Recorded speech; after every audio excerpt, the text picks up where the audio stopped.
When I was a kid, I thought I had to hold my breath sexually.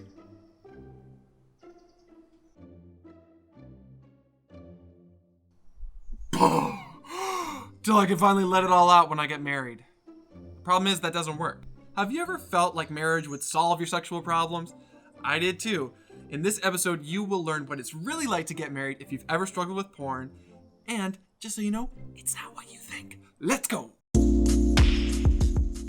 Hey, I'm Drew, founder of Husband Material, where I help men outgrow pornography. Today, we are talking about why marriage does not necessarily make it easier to get free from porn. Now, for those of you who are married, you already know what I'm talking about. For me, I even had pornographic fantasies on my wedding night. For those of you who are not married, I want to warn you and prepare you so that if and when you get married, you'll be ready. And in the meantime, when you hear about these problems, you can appreciate the gift of your singleness even more. So here are 3 reasons why marriage does not make it easier to get free from pornography.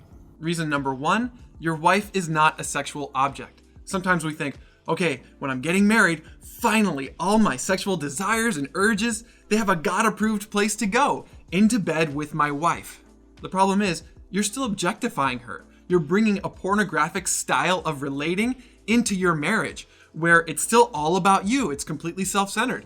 What do I want? When do I want it? How do I want it? In porn, you get all those easily. In a real relationship, if you want to have an amazing sex life, you have to think about the other person. How can I love her? How can I serve her? What does she need right now? You need to exhibit Christ-like character in your sexuality. Love, joy, peace, patience, kindness, goodness, faithfulness, gentleness, self-control. When you are filled up with the Spirit, focusing on the other person and you're both loving each other, not thinking, okay, how can I get what I want and release my sexual urges? Man, it unlocks your relationship to a whole new level. And that's how God designed it. God did not design your wife to be a sex doll for you. So please know that when you get married, it's not like, oh, you could have whatever you want sexually all the time. Also, you go through seasons like having kids, where there will be months where you don't have that sexual intimacy. You don't have that outlet. And you need to learn those skills of freedom from porn now. When you're not married, or if you are married, you still need to learn that so that when those dry seasons come, you're prepared and you know how to meet those sexual longings and urges in a healthy and holy way.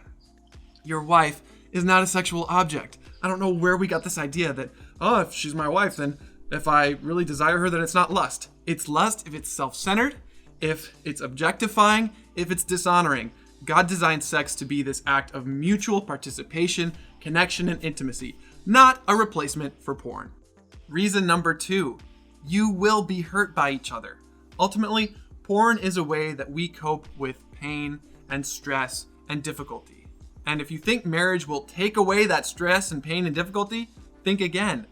You will be hurt by each other, and when that happens, you will want to turn to porn for the intimacy, the pleasure, the numbing, the escape that it was giving you, just like when you were single. Pain is part of marriage. Going through conflict is part of marriage. And so there will be times when you want to cope with that through pornography. And that makes it harder, even when you're married. And the 3rd reason why marriage does not make it easier to quit porn, in fact, it makes it 3 times harder, is because marriage requires triple recovery. If you are struggling with porn and your wife discovers it, there are 3 healings that need to take place, not just one. The first one is yours as an individual. You need to get free from pornography. The second one is your wife's healing. She is going through a lot being married to you, especially something called betrayal trauma. So she needs help. And then the relationship needs help. Trust has been broken. It takes a lot of time and work with professionals to rebuild trust in a marriage. So, why does this matter? First of all, if you're not married, I want you to know now is the best time for you to get free from porn. While it's just your healing and not the 3 healings that become very expensive very quickly and cause a lot of damage. Now is the best time for you to get free from porn. If you are married, I want you to know there are some amazing resources out there for young couples. I recommend Dear Young Married Couple. You can find them at Dear Young Married Couple. It's Adam and Carissa King from Elk Grove, California, and I love their ministry. They have amazing online content, and they do online counseling too. So no matter where you're at, there is help available for you. Always remember, my friend, you are God's beloved son, and in you he is well pleased.